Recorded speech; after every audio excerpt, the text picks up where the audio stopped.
Forget everything you think you know about the beginning. The opening line of the Bible isn't a starting pistol, it's a eulogy. In the beginning, God created the heavens and the earth.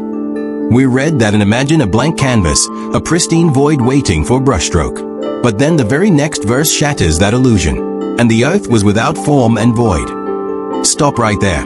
The original Hebrew doesn't say was. It says became. And the earth became a desolate wreck. This isn't creation. This is a crime scene. The Hebrew language screams it. Tohu va bohu. Formless and void. These aren't gentle words for potential. This is a specific, terrifying phrase the Bible uses only when describing the aftermath of divine wrath. Isaiah uses it for a land scorched by judgment. Jeremiah uses it for a city reduced to ashes. Tohu vabohu doesn't describe a beginning. It describes an ending. So the monumental question isn't what God created in Genesis 1 verse 1. The question that changes everything is, what happened here? What cataclysm occurred in the breath between two verses that left a fresh creation in ruins? Something was here before us. Something fell. Something divine was judged before humanity ever drew breath. This is the erased history, the world before our world, and its ghost haunts the very foundation of our story.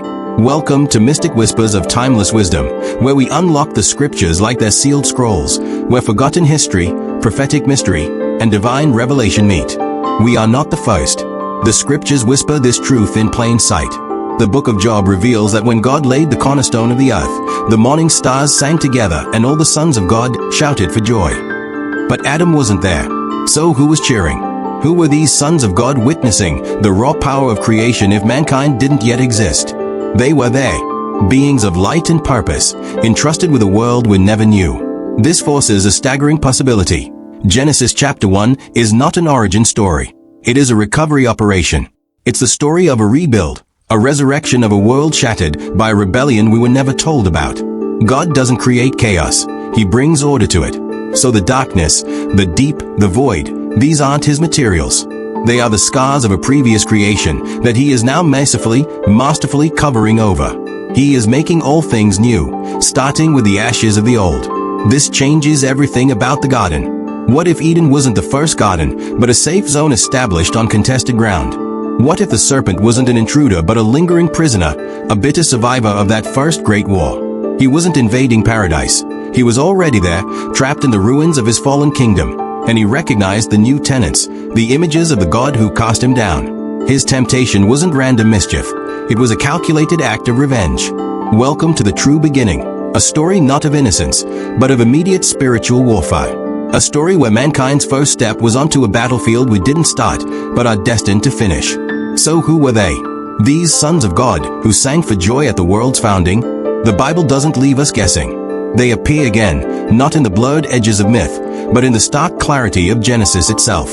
They stride onto the stage of a world already broken by the flood of Noah, and their return signals a catastrophe. The sons of God saw that the daughters of men were beautiful, and they took any they chose. This is not a romance. It is a violation, a crossing of a boundary so fundamental it ruptures reality itself. These beings, the B'nai Elohim, are not mortal. They are the divine council, heavenly stewards appointed by God to oversee a creation he loved. Ancient texts like the book of Enoch, respected by the earliest biblical writers, named them explicitly, the Watchers. Their title implies a sacred duty, to observe, to guard, to protect the delicate balance between heaven and earth. They were sentinels, guardians, and for a time, they were faithful. But power, even angelic power, can curdle when it focuses on itself rather than its source. Their fall didn't begin with a shout of rebellion. It began with a long, slow look downward. They saw the daughters of men, and in that gaze, their sacred purpose twisted into possessive lust. They didn't just observe, they coveted. They didn't guard, they invaded. Led by a being named Shemahaza, they made a pact. 200 of them descended onto Mount Hermon, and in that act, they shattered the divine order. They abandoned their posts in the heavens. They walked into the world they were meant to protect and claimed it for themselves. This was more than rebellion, it was a hostile takeover. And they didn't come empty-handed. Enoch tells us they carried forbidden knowledge, secrets of mythology to forge brutal weapons, sorcery to bind and control, and the secrets of the cosmos to manipulate creation itself. They didn't just want to rule. They wanted to remake God's world in their fallen image. They gave humanity knowledge without wisdom, power without conscience, and technology without morality. They offered the fruit of the tree, but without the life of the gardener. It was the same old lie, delivered in a new package. And then, the unthinkable consequence. A union between these rogue celestial beings and human women produced offspring. But these were not children. The Bible calls them Nephilim. The word doesn't just mean giants. It comes from the Hebrew verb naphal, meaning to fall. They are the fallen ones. Biological evidence of the Watchers' treason. They were hybrids, unnatural, abominable, possessing a terrifying strength and a ruthless appetite that soon filled the earth with violence and chaos. They were the ultimate corruption, polluting the human gene pool and threatening to permanently hijack God's plan for humanity made in His image. The world before the flood wasn't just morally wicked, it was genetically and spiritually defiled. The Watchers had not just rebelled, they had infected creation. And so, a terrible, necessary surgery was required. The floodwaters didn't just fall as punishment. They fell as a scalpel to cut out a cancer. But as we will see, some infections are stubborn. Some things survived the flood. Imagine a world where the lines between human and something other have been erased. A world where the shadows are not just empty, but occupied by things that should not exist. This was the reality born from the Watchers' sin. The Nephilim were more than just tall men. They were a perversion of the created order, a direct assault on the boundary between the spiritual and the physical. Their very existence was an act of war against the Creator's design. Genesis 6 verse 4 is a chilling, understated summary. The Nephilim were on the earth in those days mighty men who were of old, the men of renown. Men of renown. The Hebrew word is Shem, which can also mean name or monument. They weren't heroes. They were tyrants who built their legends on a foundation of terror. They were the reason the earth was filled with violence. The Hebrew word used is Shem as a word that implies brutal, lawless, predatory cruelty. This wasn't petty crime. It was a systemic reign of terror enforced by beings of unimaginable power. The human spirit, created for fellowship with God, was crushed under their weight. Hope was extinguished. The image of God in humanity was being systematically defaced and replaced by the image of the rebellious Watchers. God's masterpiece was being smeared, the canvas ripped. This is the critical context for Noah. The Bible says he was a righteous man, blameless in his generation. We often think of this as moral blamelessness, and it was. But the Hebrew word tamim carries the connotation of being whole, complete, and intact. In a generation whose very genetic and spiritual DNA had been corrupted by Nephilim influence, Noah and his family were uncorrupted. They were pure. Their bloodline had not been tainted. They were the last clean vessels. The ark, then, was not merely a lifeboat for animals and a nice family. It was a genetic ark, a sanctuary for preserving the original, unadulterated blueprint of humanity. Every pair of animals, after their kind, was a preservation of God's pure creation, safe from the hybrid corruption that was drowning the world. The flood was an act of severe mercy. It was the only way to salvage what remained of kind after kind. It was a hard reset of a planet that had become a laboratory for atrocity. The fountains of the great deep, bursting forth, weren't just rain. They were divine wrath washing the world clean of an existential infection.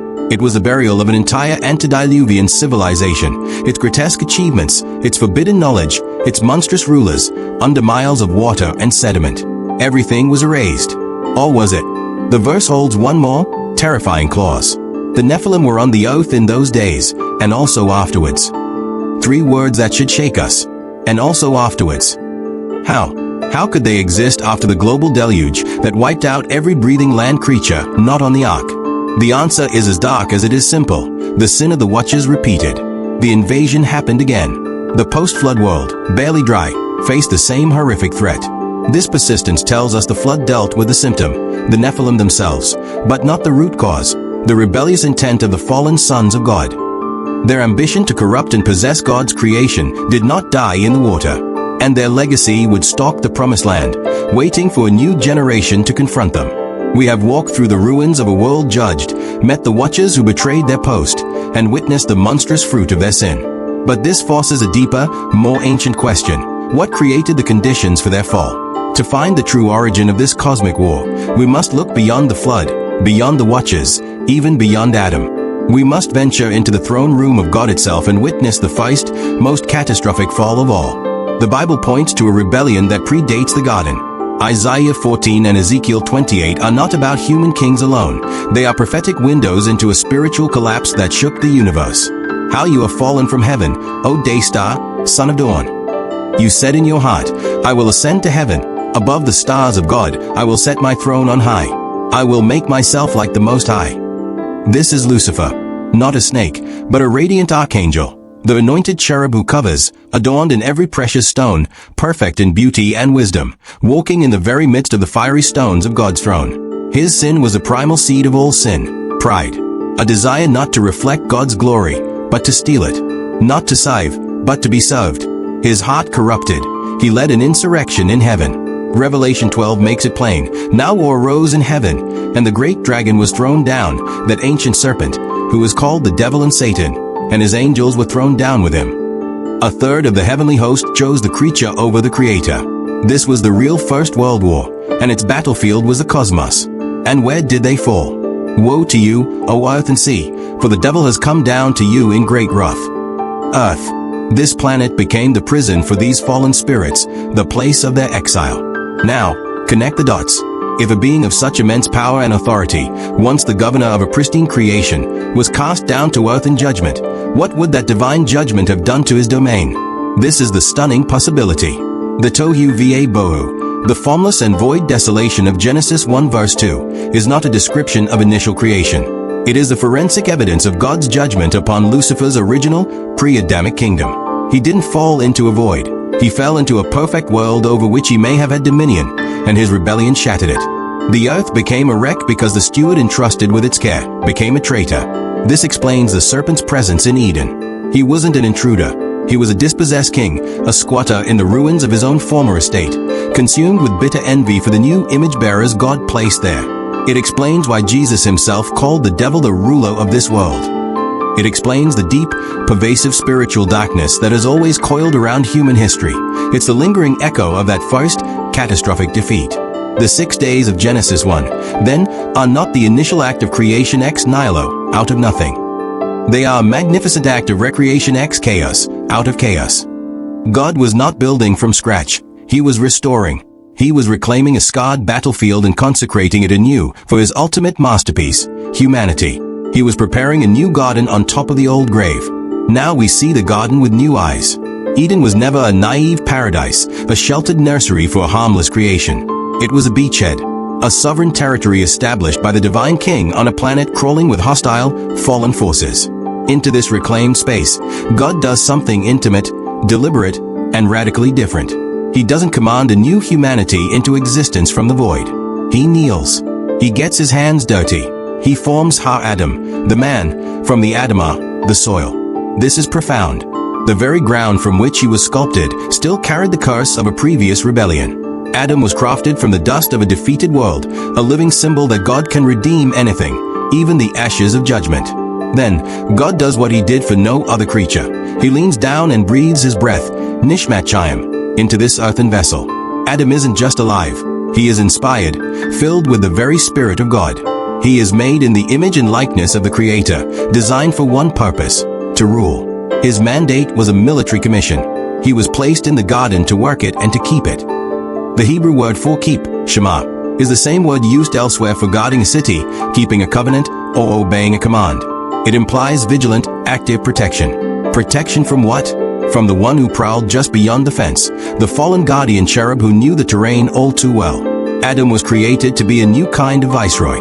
Where the previous ruler, Lucifer, sought his glory and brought ruin, Adam was to reflect God's glory and establish order. Where the watchers abandoned their post to corrupt creation, Adam was to stand his ground and protect it. He was the second chance. The plan was for humanity to multiply, to expand the borders of this holy garden, this kingdom of light, until it covered the entire earth, pushing back the darkness and reclaiming every inch of territory lost to rebellion. We were born into a war, given authority, and tasked with finishing a victory. But we know what happened. The serpent, the veteran of the first war, didn't attack with force. He attacked with craft. He didn't question Adam's strength. He questioned God's goodness. He targeted the woman, the pinnacle of God's creative power, and twisted the very word of God into a lie. And Adam, the guardian, the watchman stationed at the gate, was right there. He wasn't deceived. He was passive. He listened. He watched. And he chose. In that moment, he didn't just eat a piece of fruit. He switched allegiance. He surrendered his God-given authority to the very usurper he was commissioned to resist. The fall of man wasn't a simple mistake. It was a catastrophic treaty with the enemy. By obeying the serpent, Adam effectively handed the title deed of the planet back to the one from whom God had just taken it. The ground was cursed again because the steward had rebelled again. Death didn't just enter, it reclaimed its throne. Yet, even in the judgment, a whisper of hope. A prophecy was spoken to the serpent, a declaration that this was not the end. A seed would come from the woman, one who would be struck, but who would ultimately crush the serpent's head. The war would continue, but God himself would now enter the fray. The story doesn't end in a garden with a closed gate. It continues in a garden called Gethsemane, where a second Adam knelt in the date. Where the first Adam hid, this one wept. Where the first said, "Not your will, but mine," this one prayed, "Not my will, but yours." He faced the same tempter, the same lies, the same offer of a kingdom without the cross. And where the first Adam failed, the last Adam stood. Jesus Christ didn't come to simply model a better life. He came as a cosmic repossession agent. His mission was to walk into the heart of the enemy's stolen territory, confront the usurper, and win back the title deed to creation. His entire life was a direct assault. Every healed body was a patch of enemy ground reclaimed. Every cast-out demon was a prisoner of war set free. He wasn't just teaching, he was liberating. The cross was not a tragic footnote, it was the decisive engagement. On it, Jesus absorbed the full fury of the curse that Adam's treason had unleashed. He drank the cup of wrath to its dregs. He allowed the serpent to strike his heel, to pour out all the violence, hatred, and accusation of hell upon himself. And in that moment of ultimate darkness, it looked like the enemy had won. But the cross was a divine trap. In dying, Jesus disarmed the spiritual powers and authorities, triumphing over them by it. He didn't just pay for sin, he broke its legal power. He didn't just forgive the sinner, he defeated the accuser. When he shouted, "It is finished," it was the cry of a champion. The debt was cancelled. The curse was broken. The usurper's claim was rendered null and void. Then, 3 days later, the earth shook. The stone rolled away. The second Adam emerged from the tomb, the breath of resurrection life filling his lungs, the firstborn of a new creation. Death, the final enemy, had been defeated. The head of the serpent had been crushed. But the story doesn't end with Christ's victory. It transfers it. He ascended to the Father, not to abandon us, but to crown us. He reclaimed Adam's lost authority and now gives it back to us. We are not helpless victims in this war. If you are in Christ, you are no longer just a descendant of the first Adam. You are a new creation. You have been transferred from the domain of darkness into the kingdom of light. You have been given the same Spirit that raised Christ from the dead. Your identity has changed. You are now part of the counter-invasion force. Your prayers are not wishful thoughts. They are strategic strikes against the enemy's infrastructure. Your obedience is not just personal morality. It is the expansion of the kingdom of light into enemy-held territory. Your worship is not a song. It is a declaration of who is truly king, shaking the very gates of hell. The same power that spoke creation into existence, that walked on water, and that blasted out of a tomb now lives in you. You were born for this moment. You were saved for this purpose.